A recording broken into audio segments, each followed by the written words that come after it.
नमस्ते नमस्कार। मैं सदाबहार चिंटू और आज आपके सामने फिर से मैं आ गया हूँ ट्यूशन भाग दो पुस्तक के साथ।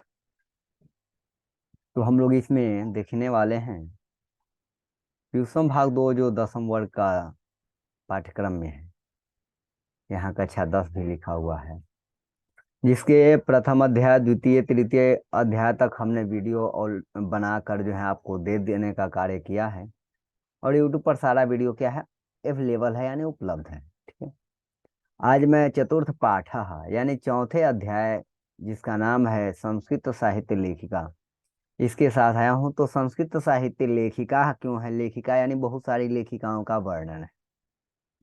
ठीक है, तो मैं आरंभ करता हूँ। समय ज्यादा नहीं लूंगा क्योंकि समय कम आपके पास है। ठीक है, आपको पढ़ना ज्यादा है। ठीक। तो सबसे पहले यहाँ पे संस्कृत साहित्य लेखिका का वर्णन करते हुए मैं बता दूं आपको किसमें जो है आपको लेखिकाओं का नाम याद करनी है। तो आप ध्यान से सुनेंगे और कैसे कहानी जैसा मैं बताऊंगा, तो आप थोड़ा ध्यान से सुनेंगे। तो आशा करता हूँ कि आपको 100% नहीं तो 99% समझ में आने का चांस है। समाजस्य यानम पुरुषै नारीभिः च चलति साहित्ये अपि उभयोः समानम महत्वम। अब यहाँ पर देखिए, थोड़ा सा हिंदी अगर अपने अनुसार करना आप चाहेंगे तो अलग हो जाती है। यदि जो किया गया है यानी कि जो कंटेंट लिखते हैं, लिखने का कार्य करते हैं, उनके अनुसार करेंगे तो थोड़ा सा भिन्न हो जाता है। अब कहता है कि समाज की गाड़ी जो है, समाज की गाड़ी किन की गाड़ी?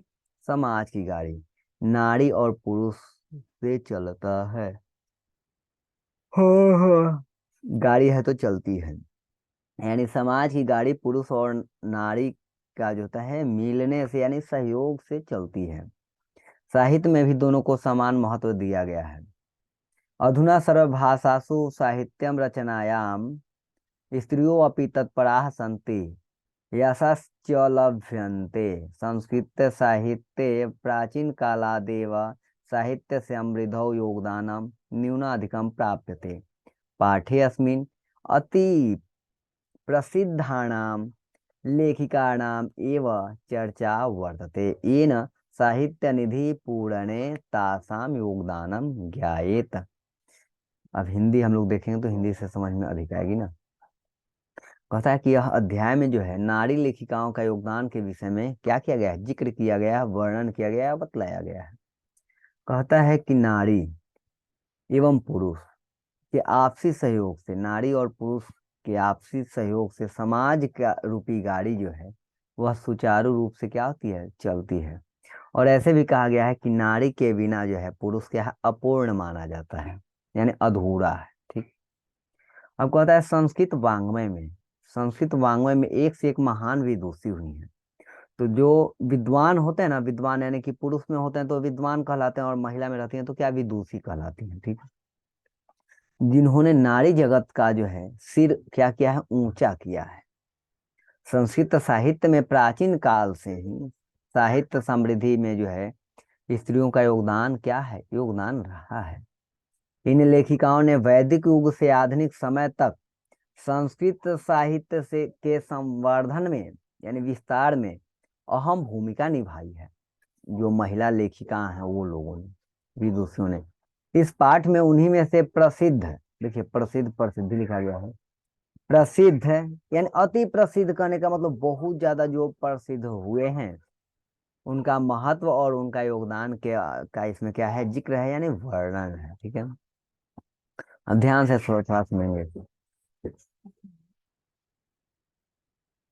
विपुलम संस्कृत साहित्यम,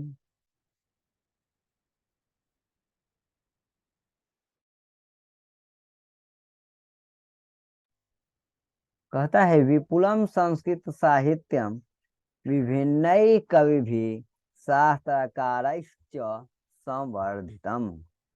वैदिक काल आरभ्य शास्त्राणां काव्यानां च रचने संरक्षणे च यथा पुरुषाः दत्तचित्ताः अभवन् तथैव स्त्रियो अपि दत्तावधानाः।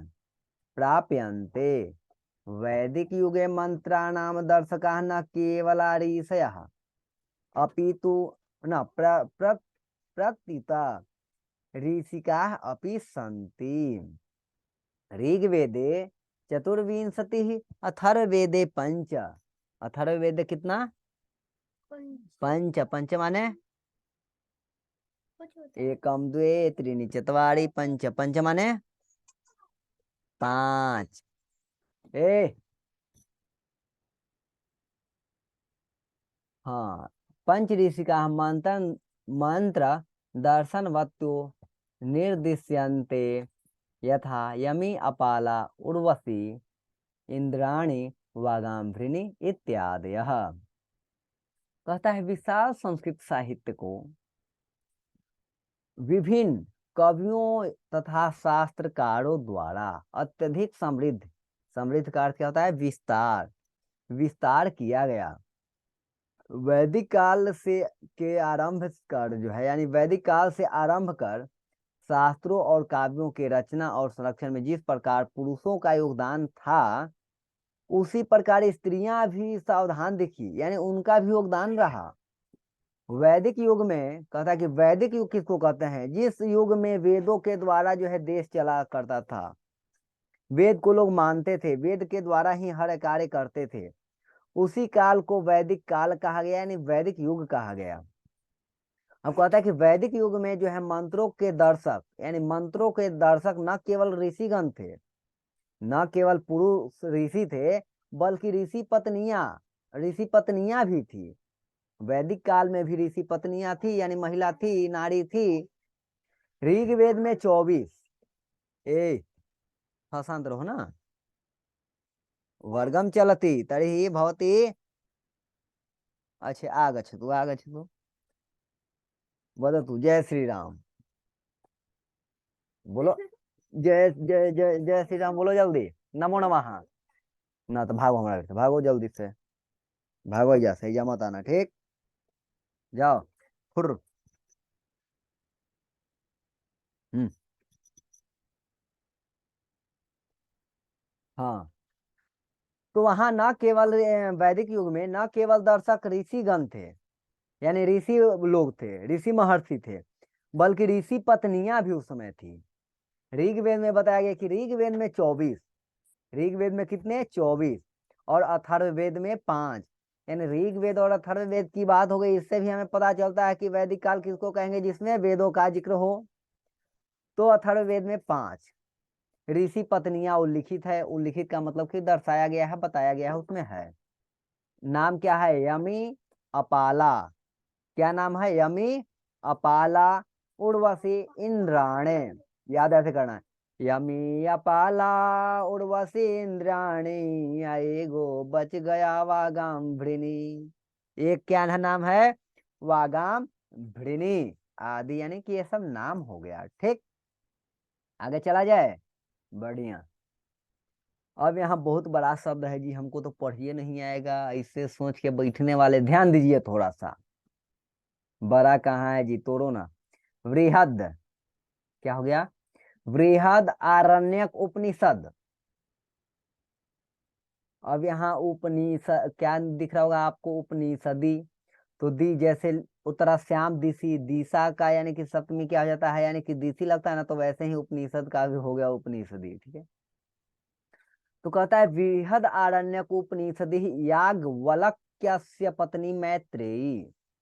कहता है वृहद आरण्यक उपनिषद में याज्ञवल्क्य की पत्नी मैत्रेयी दार्शनिक रुचिमती वर्णितायाम याज्ञवल्क्य आत्म तत्वम शिक्षति।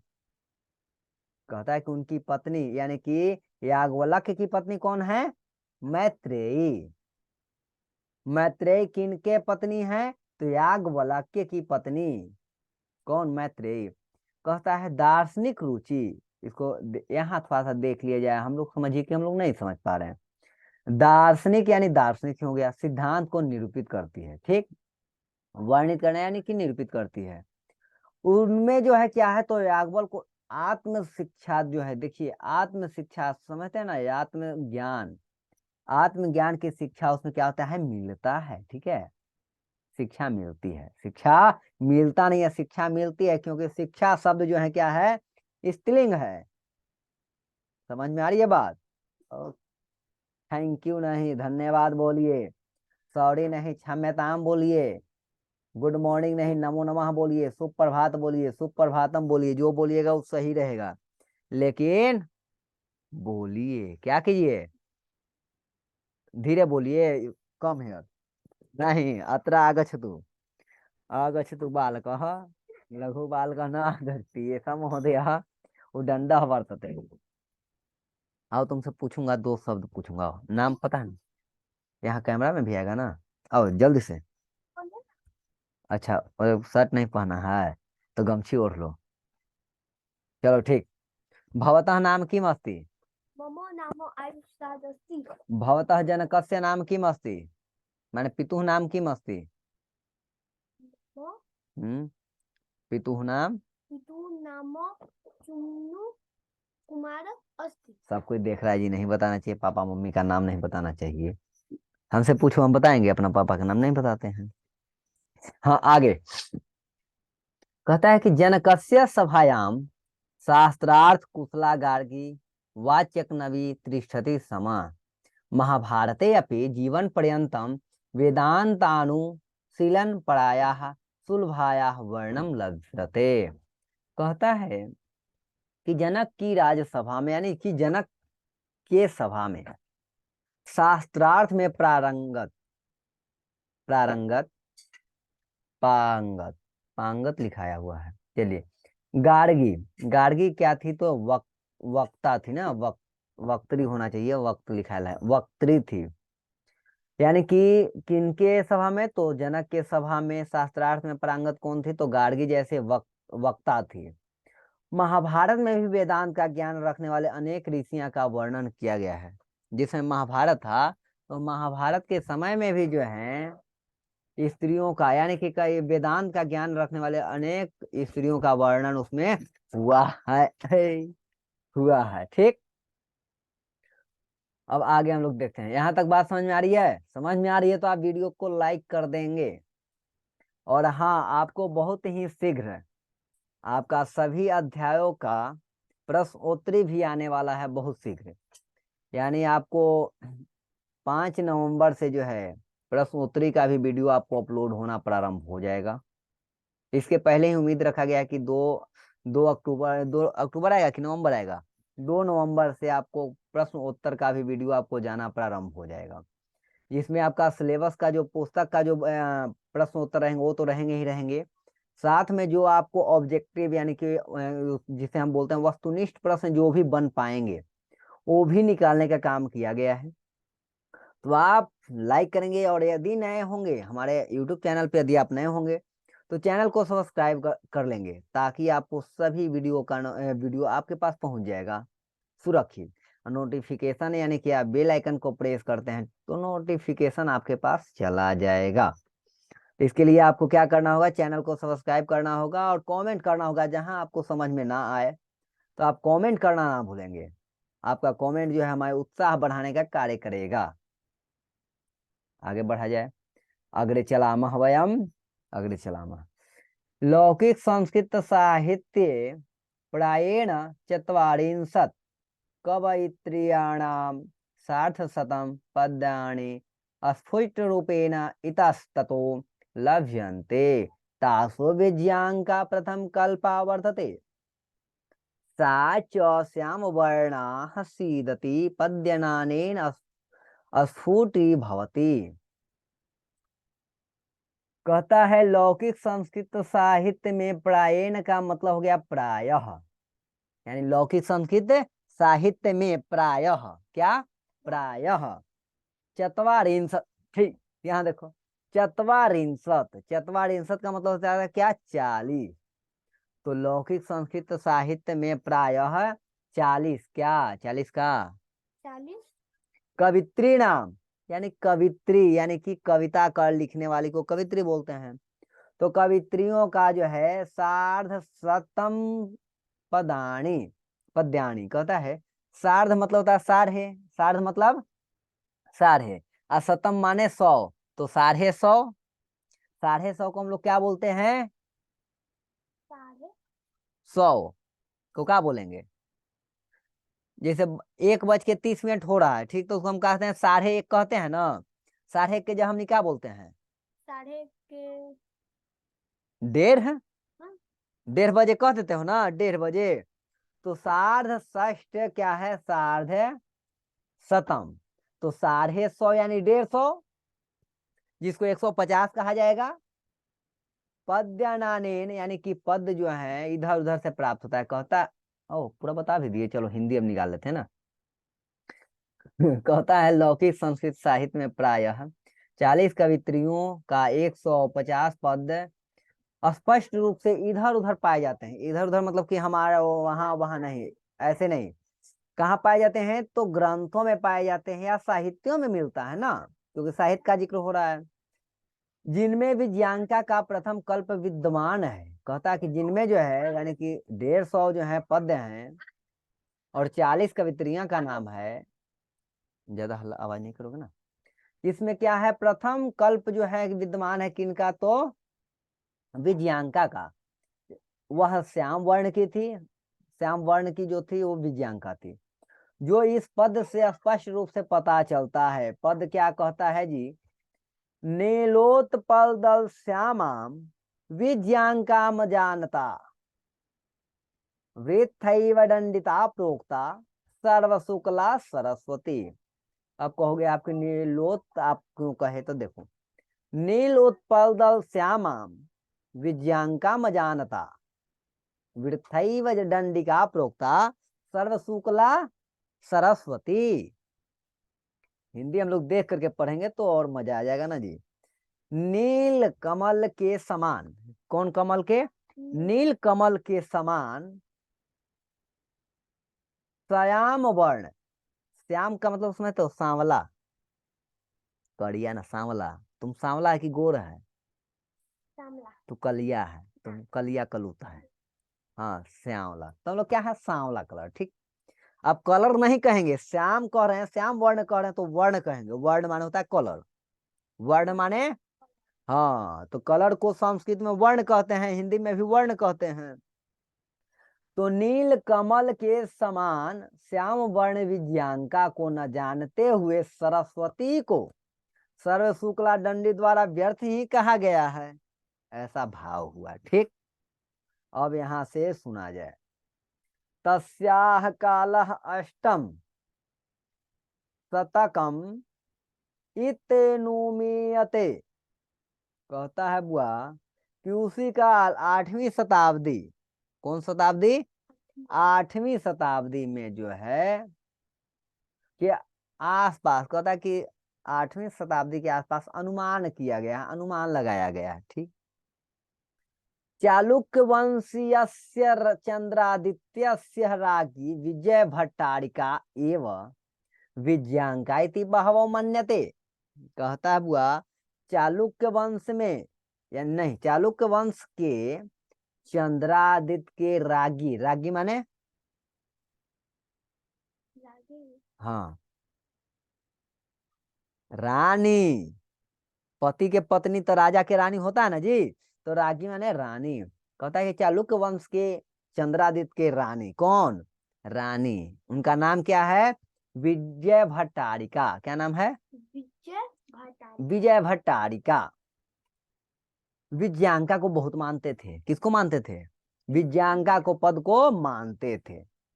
किंचित शीला भट्टारिका देव कुमारिका राम भद्राम्बा प्रभृतयो दक्षिण भारतीया संस्कृत लेखिका स्वस्पष्ट पदई प्रसिद्धा, ठीक।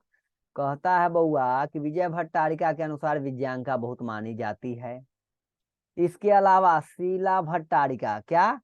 शीला भट्टारिका, देव कुमारिका, क्या नाम हुआ?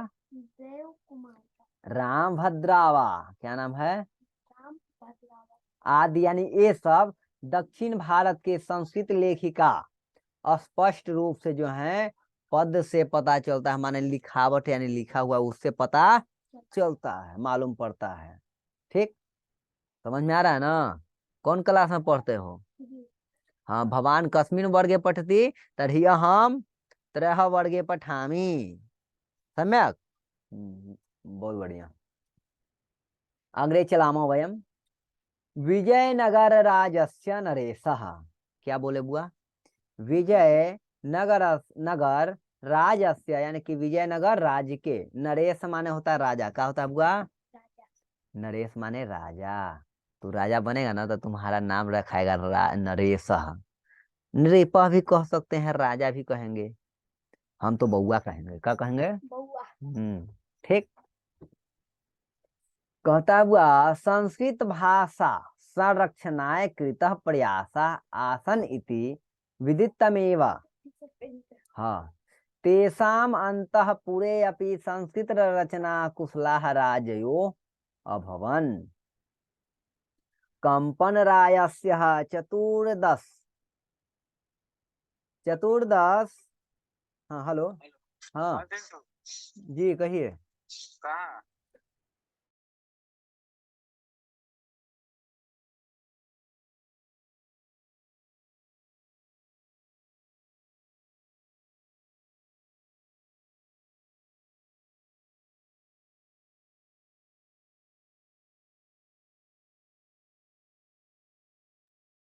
हाँ तो कह रहे थे, हाँ क्या कह रहे थे, कह कुछ नहीं रहे थे, हम सुना रहे थे। चतुर्दश शतकम रागी गंगा देवी मधुरा विजयम इति महाकाव्यम स्वस्वामिनो मधुरै विजय घटनामाश्रित्य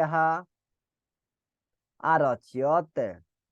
तत्रालंकाराणां सन्निवेशः आवर्जको वर्तते। तस्मिन्नेव राज्ये षोडश शतके शासनं कुरुतः अच्युतरायस्य रागी तिरुमलाम्बा वरदाम्बिका परिणय नामकं प्रौढचम्पू काव्यम् अरचयत्। तत्र संस्कृत गद्यस्य छटा समस्तपदावल्या ललित पद विन्यासेन चातीव शोभते। संस्कृत साहित्ये प्रयुक्तम दीर्घतमम समस्त पदम अपि तत्रैव लभ्यते। ठीक। आओ तुम भी आ जाओगे कैमरा में, आओ ना जी, तुमको भी फोटो आ जाएगा। आ जाओ। देखिए एक बालक है जो कैमरा में आना चाह रहा है लेकिन नानी के डरे नहीं आ रहा है। जल्दी आओ जल्दी आओ। और दिखा दो कि हम भी पढ़ते हैं, तब ना तुमको पता चलेगा। वो सब लोग बताएंगे कि हाँ ये भी पढ़ता है, संस्कृत बोलता है लड़का। कम हेयर अतरा अगस्तु। एक मिनट।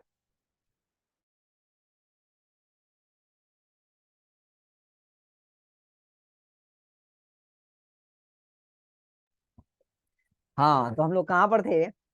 हम लोग यहाँ पढ़ रहे थे। ये बचवा के चक्कर में हम पगलायल हैं। ठीक है, ये बच्चा आ नहीं रहा, कैमरा में आ जाएगा तो वीडियो जल्दी जल्दी नहीं बनेगा जी। हाँ तो अब हम लोग चलेंगे आगे।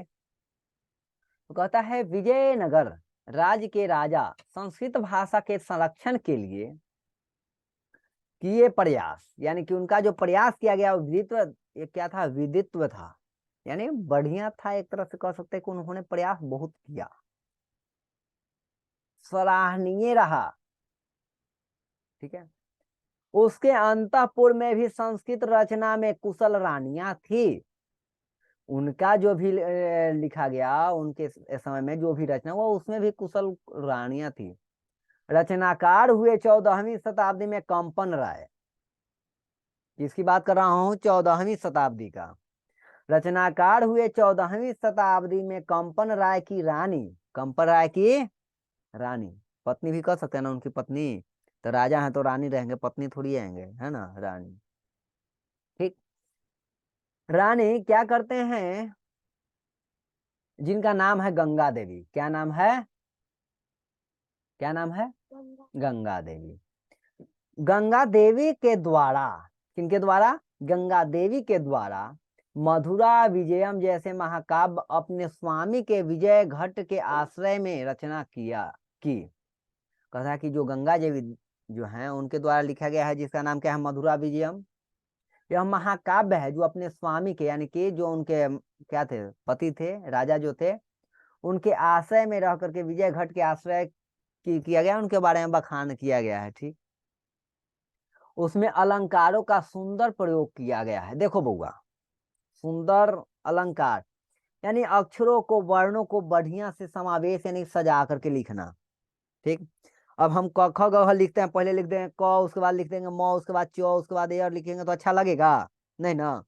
तो सुंदर से उन्होंने क्या किया, सजाया है अलंकार को। अब वहां पर क ख अंग मत समझ लीजिएगा, कि यदि आप क ख ग घ अंगति कह रहा है खटिया पर बैठ हंसता है। ठीक है, तो उन्होंने अलंकारों को सुंदर प्रयोग किया है, उसमें हुआ है।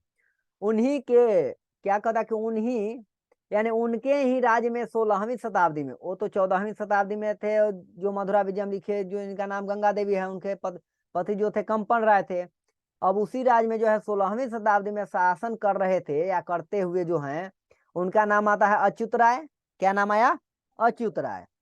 इनकी पत्नी का नाम है तिरुमलांबा। क्या नाम है, तिरुमलांबा।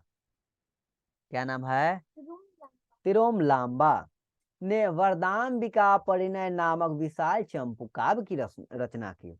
अब आपसे कहा जाए कि चंपू काव्य की रचना किन्होंने किया, तो कहना है कि तिरुमलांबा ने किया। तिरुमलांबा के पति कौन थे, तो अच्युत राय थे।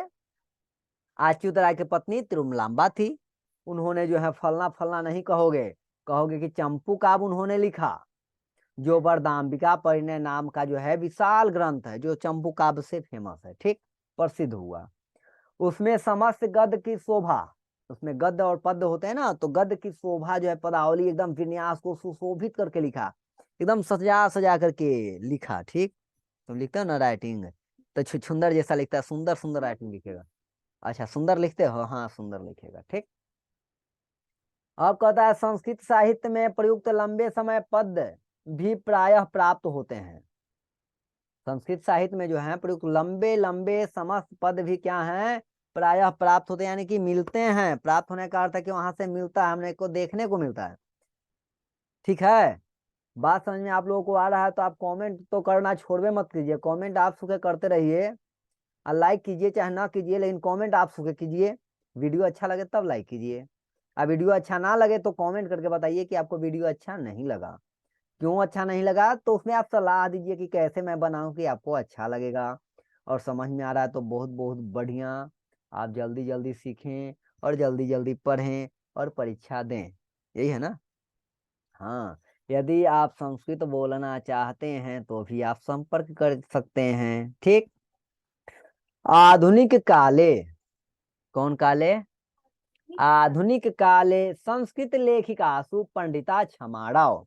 क्या नाम है, पंडिता छमाराव। आधुनिक काले संस्कृत लेखिकासु पंडिता छमाराव 1890 यानी कि अष्टादश शतम नवति तः, इसको क्या बोलते हैं, एकोनविंशति शतम त्रयः पंचाशत् तः न पर्यंतम नामधेया विदुषी अतीवा अतीव प्रसिद्धा। आधुनिक काल में संस्कृत लेखिकाओं में पंडिता छमाराव जो 1890 से लेकर के 1953 तक जो है नाम की विदुषी यानी विद्वान महिला को हम क्या बोलते हैं, विदुषी बोलते हैं। अतीव यानी बहुत ज्यादा, ढेर सारा ना, बहुत ज्यादा क्या हुए, तो प्रसिद्ध हुए। क्या हुए, प्रसिद्ध। कौन, पंडिता क्षमा राव। समझ में आ रहा है बा, वाह बढ़िया। समय महोदयापि उक्तवान् कि समय अभवत् तर्हि केवलं मम पार्श्वे नवनिमेषः वर्तते, तर्हि सम्यक् वा। तया स्वपितुः शङ्कर पाण्डुरङ्ग पण्डितस्य महतो विदुषो जीवनचरितं शंकर चरितम इति रचितम। कहता है बुआ कि तया, साताम तया, यह रूप चलता है, सर्वनाम शब्द है, महिला के लिए है ना, महिला पंडिता हमारा महिला है ना, यानी उनके द्वारा, स्वपितु, स्व मतलब अपने पिता, यानी किनके पिता? अपने, तुम्हारे पंडिता क्षमाराव के पिता, ऐसी है ना, पंडिता राव के पिता शंकर पांडुरंग, का नाम है? शंकर पांडुरंग पंडित के क्या कहता है जीवन चरित्र के जो है लिखा गया है, बताया गया है उनकी महानता को, जो कहाँ मिलता है? शंकर चरितम में मिलता है। कहाँ मिलता है? शंकर चरितम कौन लिखे हैं? पंडिता क्षमाराव। उनके बाबूजी का नाम क्या हुआ? शंकर पांडुरंग पंडित। समझ में आएगा, अभी बच्चा ना जी। कौन क्लास में पढ़ते हो? हाँ, भवान त्रयः वर्गे पठति। सम्यक। आगे हम लोग चले। गांधी दर्शन प्रभाविता सा सत्याग्रह गीता, मीरा लहरी, कथा मुक्तावली, विचित्र परिषद यात्रा, ग्राम ज्योति इत्यादीन अनेकान गद्य पद्य ग्रंथान प्रणीतवती। वर्तमान काले लेखन रातासु कवयित्रीषु पुष्पा दीक्षिता वर्णमाला भवलाकर मिथिलेश कुमारी मिश्र प्रभृतयो अनुदिनम संस्कृत साहित्यम पुण्यन्ते।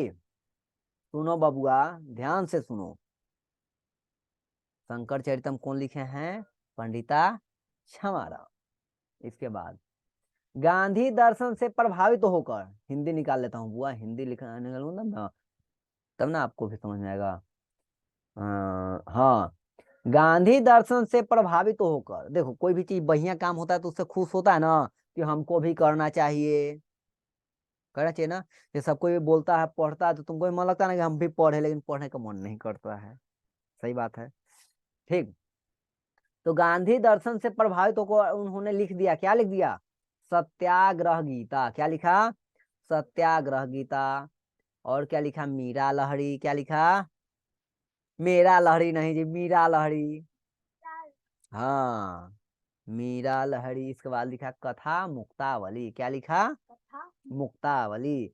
विचित्र परिषद यात्रा। क्या लिखे? विचित्र परिषद यात्रा, ग्राम ज्योति इत्यादि। यानी कि यह जो है सब कौन लिखे? पंडिता क्षमाराव लिखा, उनके द्वारा लिखा गया। अनेक गद्य पद की जो है क्या हुआ है? रचना की गई है। वर्तमान काल में, वर्तमान माने आजकल जो चल रहा है ना, कवित्रियों में भी जैसे नाम आया है पुष्पा दीक्षित। क्या नाम है बुआ? पुष्पा दीक्षित। तुम्हारे यहाँ किसी का नाम नहीं ना है? हाँ, ठीक। वनमाला भवलाकर। क्या नाम है? वनमाला, नहीं वर्णमाला नहीं, वन माला भवलाकर मिथिलेश कुमारी मिश्र, मिथिलेश कुमारी मिश्र के द्वारा संस्कृत साहित्य को, साहित्य को, साहित्य को हाँ पूरा किया गया। हाँ, इसके बाद यह शब्दार्थ है। शब्दार्थ आपका जो है पुस्तक में दिया गया है ना। आप लोग अपना अपना पुस्तक से देखिएगा। और जो है किन्हीं को समझने में अभी भी परेशानी हुआ होगा तो आप कमेंट और कमेंट के माध्यम से बताएंगे, तो उसे मैं पूरा करने का प्रयास करूंगा। और यदि आप चैनल पे नए हैं तो चैनल को क्या कीजिए? ये बच्चा बोल रहा है सब, क्या बोला? सब्सक्राइब कर लीजिए। ठीक, मैं बोल रहा हूँ सब्सक्राइब कर लीजिए। इसके तरफ से क्या है? सब्सक्राइब कर लीजिए। आप क्या कीजिए? हाँ, लाइक कर दीजिए। लाइक करिए कब? जब समझ में आएगा तब। नहीं समझ में आएगा तो कमेंट करना है। समझ में नहीं आया तो कमेंट कीजिए, आप समझ गए तो भी कमेंट कीजिए। ठीक, और कुछ करना है? शेयर करने के लिए हम कहेंगे। अब क्या करना है? वीडियो को अपने मित्रों के साथ क्या करें? शेयर नहीं, शेयर अंग्रेजी, साझा करें, यानी उनके पास पहुंचाने का कार्य करें जो लोग 10वीं वर्ग में पढ़ते हैं, ताकि आप सीखे, उनको भी सिखाएं। तब तक के लिए फिर मिलते हैं अगले वीडियो में। तब तक के लिए तुम भी आकर के बाय बाय कर दो सबको। ये इतना देरी मेहनत से पढ़ रहा है ना। चेहरा दिखाता नहीं है, चेहरा नहीं दिखाता है, कहता है चेहरा नहीं दिखाना चाहिए। ठीक, तो मिलते हैं अगले वीडियो में। तब तक के लिए जय तु संस्कृतम जय तु भारतम।